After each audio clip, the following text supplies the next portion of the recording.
ओम श्री गणेशाय नमः। श्री आशुतोषाय नमः। श्री हरिवंश पुराण भविष्य पर्व अध्याय 56 और 57। देवताओं और दानवों का घोर संग्राम। विरोचन का विश्वक्सेन के साथ और कुजंभ का अंश देवता के साथ युद्ध करते समय घोर पराक्रम प्रकट करना। विशंपायन जी कहते हैं, जन्मेजय, वह महायुद्ध बड़ा ही भयंकर, तुमुल और रोमांचकारी था। उसमें देवता और दानव उभय पक्ष के योद्धा रोष में भरकर बाणों की वर्षा करते, बाणों के आघात से अत्यंत पीड़ित हो हाथी घोर चित्कार कर रहे थे और जिनके सवार मारे गए वे घोड़े दसों दिशाओं में चक्कर लगा रहे थे। कितने ही घोड़े बाणों की वर्षा से अत्यंत व्यथित हो उछलकर गिर पड़ते।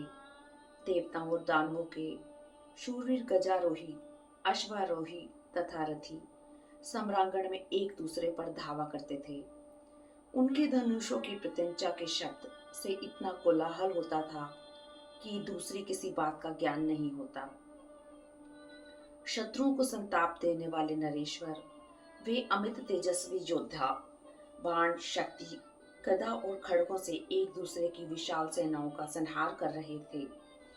देवताओं और दैत्यों के उस संग्राम में युद्ध क्षेत्र के भीतर कटी हुई भुजाओं, मस्तकों और धनुषों की बहुत सी राशन दिखाई देती थी।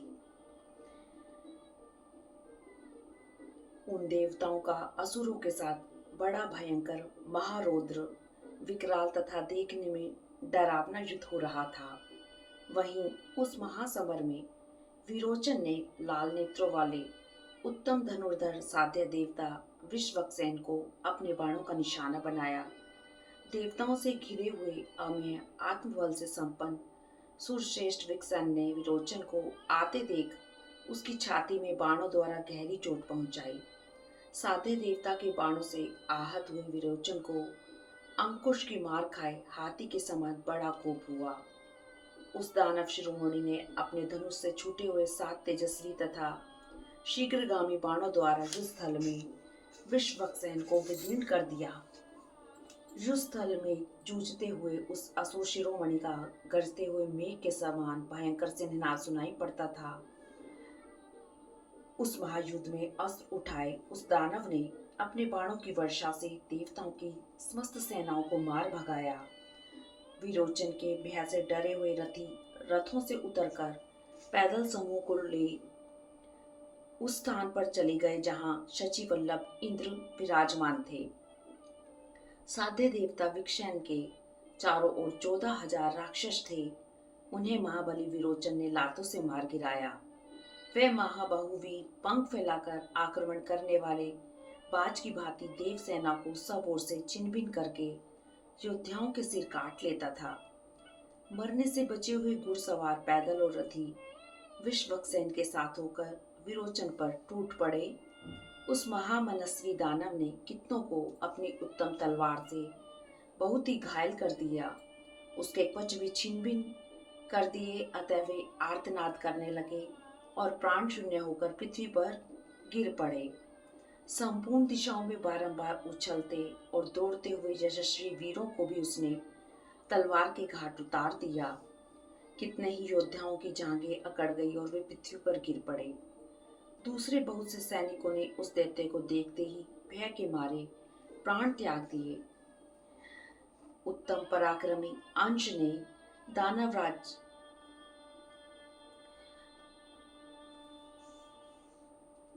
कुजंभ के 10,000 वेगशाली हाथियों की सेनाओं का संहार कर डाला। देवताओं की गत सेना को अपने ऊपर आक्रमण करती देख शत्रु का दमन करने वाला दानव कुजंभ हाथ में गदा लेकर रथ की बैठक से उतर पड़ा। पर्वत के सारभूत लोहे की बनी हुई उस भारी एवं विशाल गदा को हाथ में लेकर कुजंभ मुंह बाए हुए काल के समान देवताओं की गद सेना की ओर दौड़ा। वह गदाधारी बलवान वीर गदा से हाथियों का वध करता हुआ सम्रांगण में विचरने लगा। बलवान दानव शिरोमणि कुजंभ के ने नाम ले लेकर बहुतेरे भयंकर गजराजों के दांत तोड़ दिए और कुंभ स्थल फोड़ डाले। अंकुशों सहित हाथियों के बहुसंख्यक मस्तकों के गिरने से सारा आकाश भर गया। उस समय ऐसा जान पड़ता था मानो आकाश में पत्थरों की वर्षा हो रही हो। हाथियों के कंधों पर बैठे हुए गजारोही योद्धा मस्तकों के कट जाने पर शिखा रहित ताड़ वृक्षों के समान जान पड़ते थे। अपनी ओर आते हुए अंश के महान गजराज को असुर शिरोमणि कुजम्ब ने कुपित होकर एक बाण मारा, जिससे वह युद्ध से विमुख हो गया। इस प्रकार हाथियों की सेना में प्रविष्ट होकर बलवानों में श्रेष्ठ दानव प्रवर कुजम्ब गदा से उस सेना के बड़े बड़े गजराजों का वध करता हुआ वहां विचरने लगा।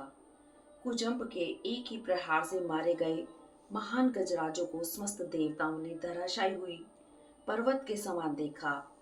कुजम्ब के मार्गों पर छिन्न होकर पड़े हुए महान गज इंद्र के वज्र से आहत एवं चूर चूर होकर ढहे हुए पर्वतों के समान प्रतीत होते थे। हाथियों के खून से रंगी हुई उस गदा को धारण किए रौद्र रूपधारी भयानक दैत्य कुजम्ब कुपित हो मुंह पाकर जोर जोर से गर्जना कर रहा था। जैसे पूर्व काल में प्रजाओं के संहार के समय कुपित हुए भगवान रुद्र क्रीड़ा करते हैं, उसी प्रकार उस रणभूमि में महान असुर कुजम्ब गदा से खेल रहा था। जैसे ग्वाला डंडे से गऊओं को हाँकता है, उसी प्रकार वह गदा से बड़े बड़े गजराजों को खदेड़ रहा था। उस समय सब देवता भयंकर पराक्रमी दानव कुजम्ब को असमय में कुपित हो काल दंड उठाए हुए काल के समान देखते थे। जिनके सवार मारे गए वे दूसरे दूसरे मदवर्षी गजराज उसकी गदा से आहत और बाणों से बहुत ही शत विशत हो गए थे।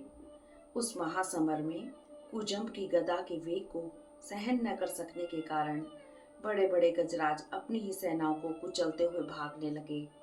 जैसे आंधी बादलों को छिन्न भिन्न कर देती है, उसी प्रकार गदा के आघात से गजराजों को विदीर्ण करता हुआ वह दैत्य सम्रांगण में संहारकारी काल के समान खड़ा हो गया।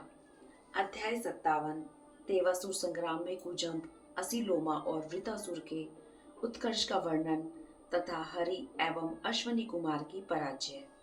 वैशंपायन जी कहते हैं, जन्मेजय, तदंतर देवराज इंद्र की आज्ञा से सारी देव सेनाएं भैरव स्वर से गर्जना करती हुई दैत्यों पर टूट पड़ी। देवताओं का वह सैन्य समुदाय अनंत एवं अत्यंत दुर्जय था। उसमें रथ, हाथी और घोड़े भरे हुए थे। शंखों और दुदुम्बियों का गंभीर घोष गूंज रहा था। उसका पार पाना बहुत कठिन था। सब ओर से धूल छा रही थी। वह अक्षोभ्य सैन्य सागर आश्चर्य में अविश्वसनीय और अद्भुत प्रतीत होता था। दैत्यों ने आक्रमण करती हुई उस सेना को देखा और उसी प्रकार उसको रोका। देवताओं के सैन्य समुद्र को रोकने के लिए वह मेरु पर्वत के समान अविचल भाव से खड़ा रहा।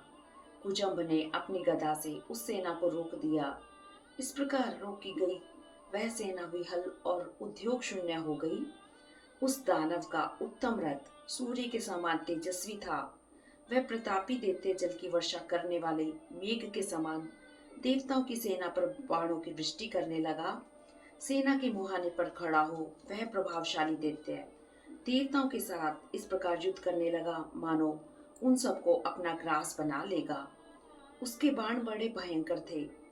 वह महाबली दानव विशाल गजराज पर आरूढ़ हो देवताओं के मस्तकों का चयन करता हुआ उन्हें काट कर गिराता था।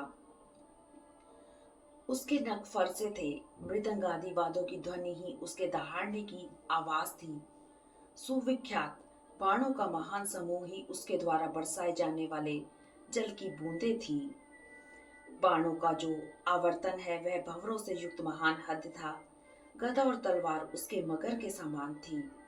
वह महान रण सागर योद्धाओं के गर्जने और चीखने चिल्लाने के गंभीर घोष से परिपूर्ण था। उस दारुण दानव राज असीलोमा ने शत्रु पक्ष के महारथी वीरों, घोड़ों, हाथियों, पैदलों और बहुसंख्यक रथों को तथा कितने ही देवताओं को भी सहसा उस समर सागर में निमज्जित एवं आप्लावित कर दिया था। संपूर्ण भूतों में से कोई भी उसकी ओर आंख उठाकर नहीं देख पाता था। देवताओं और दानवों की सेनाएं बड़ी भयंकर गर्जनाएं कर रही थी। वे सारी सेनाएं सब और परस्पर चढ़ाई और आपस में घोलमेल हो गई।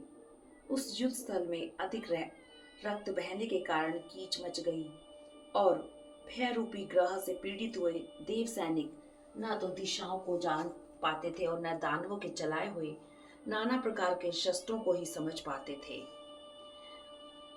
कोई शूरवीर युद्ध स्थल में दूसरे शूरवीर के केश पकड़कर उसका मस्तक काट लेता था। वह मस्तक जिसका मुख दांतों तले दबे हुए होष्ट से सुशोभित था। उस समर में घुड़सवार ने घुड़सवार पर, हाथी सवार ने हाथी सवार पर और पैदल वीर ने पैदल वीर पर आक्रमण किया। जिनके रथ नष्ट हो गए और धनुष कट गए थे, वे कवच रहित दानव केश खोले हुए महादेवताओं के साथ केवल हाथों और पैरों से ही युद्ध करते थे। इसी समय हरि ने युद्ध स्थल में असीलोमा पर एक तेज धार वाला भल चलाया। उस भल ने उसके धनुष की कोटि का छेदन करके उसे पृथ्वी पर गिरा दिया। तत्पश्चात उन्होंने पुनः रणभूमि में उस दानव राज को लक्ष्य करके सहसा झुकी हुई गांठ वाले 100 बाण चलाए। उनके छोड़े हुए वे बाण वायु से प्रेरित हो उस दानव के शरीर में उसी प्रकार घुस गए जैसे पर्वत में सर्प घुस जाते हैं। उनके सभी बाणों का आधा आधा भाग उसके शरीर में धंस गया था। उन बाणों की मार पड़ने से उसके सारे अंगों में खून की धाराएं बह रही थी। उस समय वह माँ बाहुदैत्य गेरू की धारा बहाने वाले मेरुभूरी के समान शोभा पाता था। तब असीलोमा को बड़ा क्रोध हुआ। उसने दूसरा विशाल धनुष लेकर हरि पर सोने के पंख वाले बहुत से पैने बाणों का प्रहार किया। वे बाण सर्प, अग्नि और विष के समान प्राण नाशक थे। उनके द्वारा उसने हरि के मर्म स्थानों में आघात किया और बड़े बड़े बादलों से पर्वत की भांति अपने उन बाणों से उनके शरीर को ढक दिया। इसके बाद उसने पुनः रणभूमि में सुंदर पंख युक्त सूर्य सदृश तेजस्वी अनुपम एवं काल के समान भयंकर बाण का संधान करके उसे हरि पर छोड़ दिया। भयंकर कर्म करने वाले उस दानव के उस बाण प्रहार से युद्ध स्थल में हरि देवता सहसा मूर्छित हो गए और पृथ्वी पर गिर पड़े। हरि देव के धराशायी होते ही सब लोग हाहाकार करने लगे। देवताओं सहित सारा जगत उद्विग्न हो उठा, मानो साक्षात सूर्य देव आकाश से पृथ्वी पर टूट गिरे हों। हरि को सब ओर से घेर कर खड़े हुए जो सैनिक थे, उन सबको मारकर उस दानव राज ने सम्रांगण में देव पक्ष के 31,000 योद्धाओं का संहार कर डाला। विजय श्री से सेवित हो दीप्तिमान पर्वत की भांति प्रतीत होने वाला असीलोमा घोर धनुष लेकर इंद्र के रथ की ओर चला।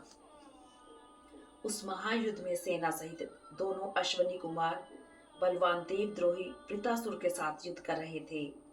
वृतासुर के हाथ में बाण, खड़ग और धनुष थे। उस समय यक्ष, राक्षस और देवताओं के समुदाय ने रोमांचित शरीर से उस शंख की ध्वनि और वृतासुर की गर्जना सुनी। फिर तो यक्षों और राक्षसों के हाथों में गदा, तोमर, खड़ग, शूल, शक्ति और फरसे शोभा पाने लगे। उन महाकाय यक्ष आदि के द्वारा छोड़े गए उन शूल, शक्ति और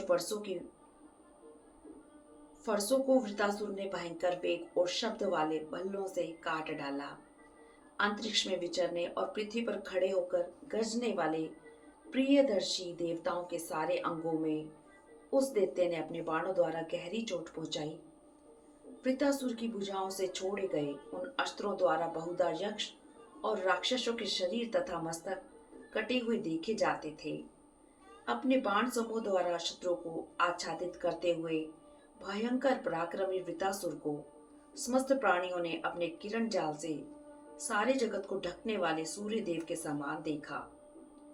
देवताओं के सहायकों से पीड़ित होने पर भी वह नाना प्रकार से सिंहनाद करता रहा। रणभूमि में देवताओं ने असुरराज वृत्त को कभी मूर्छा में पड़े नहीं देखा। वे महारथी देवता उसके ऊपर ढाल, तलवार, गदा, परिघ, प्रास, तोमर, फरसे और शूलों की वर्षा करने लगे। उसके द्वारा आतंकित हुए देवताओं के बड़े बड़े आयुध हाथ से छूटकर बिखर गए। वृतासुर के भय से पीड़ित हुए वे देवता घोर आर्तनाद करने लगे। उन दोनों अश्वनी कुमारों में से एक सामर्थ्यशाली महाभाऊ ना सत्य हाथ में तलवार और त्रिशूल लिए रण क्षेत्र में अनुपम वीरता प्रकट करने वाले दैत्यराज वृतासुर की ओर दौड़े। मद की धारा बहाने वाले हाथी के समान सुरश्रेष्ठ नासत्य को आक्रमण करते देख वृतासुर ने उसके पार्श्वभाग में 3 वत्सदंत नामक बाणों का प्रहार किया। तब नासत्य ने वृतासुर को भी अपने बाणों द्वारा घायल कर दिया। लोहे के सार तत्व की बनी हुई उस सुदृढ़ एवं भयंकर गदा को लेकर वह पराक्रमी दैत्य सहसा अश्विनी कुमार के पास आया और आते ही उसने उन पर उस गदा का प्रहार किया। तब नासत्य ने अत्यंत विशाल सुदृढ़ दीप्तिमान और रोमांचकारी शूल लेकर सहसा उसे वृतासुर पर दे मारा। गदा युद्ध में कुशल वृतासुर गदा के अग्रभाग से उस शूल के टुकड़े टुकड़े करके सहसा अश्विनी कुमार के पास आ पहुंचा, मानो गरुड़ सर्प के पास आ गए हों। उस बलवान वीर ने अंतरिक्ष से उछलकर पर्वत शिखर के समान उस विशाल गदा को घुमाकर नासत्य के ऊपर दे मारा। उस गदा से आहत होकर नासत्य अपने परम उत्तम शूल को त्याग कर सहसा उस स्थान को भाग गए जहां इंद्र युद्ध कर रहे थे। भयंकर पराक्रमी अश्वी को युद्ध में पराजित करके विजय लक्ष्मी से सेवित वृतासुर उस समर भूमि में स्थिर भाव से खड़ा हो गया। इस प्रकार श्री महाभारत के किलबाग हरिवंश के अंतर्गत भविष्य पर्व में वामन अवतार के प्रसंग में देवासुर संग्राम में वृतासुर के उत्कर्ष का वर्णन विषयक 56वां और 57वां अध्याय पूरा हुआ। हरि ओम तत्सत। ओम नमो भगवते वासुदेवाय नमः। ओम नमो नारायणाय।